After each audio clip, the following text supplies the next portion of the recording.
తాజా 30 భూమా నాగిరెడ్డి మరణంతో ఆయన కుమార్తె భూమా అఖిలప్రియ గురించి ఎక్కువగా చర్చ జరుగుతోంది.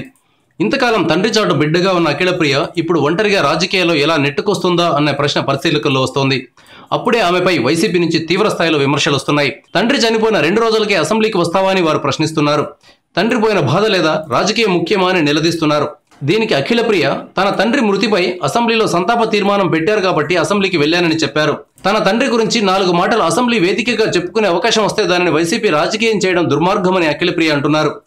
చంద్రబాబు కూడా ఇలాంటి అభిప్రాయాన్ని వెలిబుచ్చారు. భూమా నాగిరెడ్డి అసెంబ్లీ స్థానమైన నంద్యాలలో పోటీ చేస్తామని జగన్ ఇప్పటికే ప్రకటించేశారు. తన తండ్రి స్థానాన్ని గెలిపించుకుని తీరాల్సిన బాధ్యత అఖిలప్రియ మీద ఉంది. వచ్చే 5-6 నెలల పాటు ఆమెకు అగ్ని పరీక్ష ఎదుర్కొనుంది. ఈ పరీక్షలో నెగ్గితే ఆమె రాజకీయ ప్రయాణం సాఫీగా సాగే అవకాశం ఉంది. ప్రస్తుత పరిణామాలను పక్కన పెట్టి అఖిలప్రియ వైవాహిక జీవితంలో చోటు చేసుకున్న సంఘటనలను పరిశీలిద్దాం. భూమా కుటుంబానికి జగన్ కుటుంబానికి సాన్నిహిత్యం ఏర్పడడానికి అఖిలప్రియ పెళ్లి కారణం. జగన్ మేనమామ అయిన రవీంద్రనాథ్ రెడ్డి తనయుడితో అఖిలప్రియ వివాహం 2010లో జరిగింది.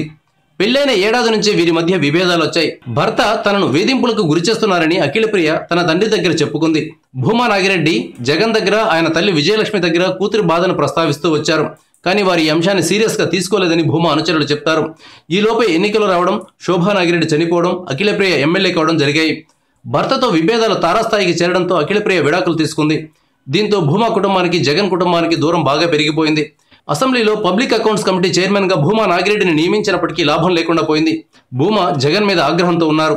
తన కూతురు వైవాహిక జీవితాన్ని నాశనం చేశారని జగన్ కుటుంబం మీద ఆయన రగిలిపోయారు. వైసీపీని భూమా నాగిరెడ్డి వదిలిపెట్టడానికి ఇదే ప్రధాన కారణమని భూమా అనుచరులు చెప్తారు.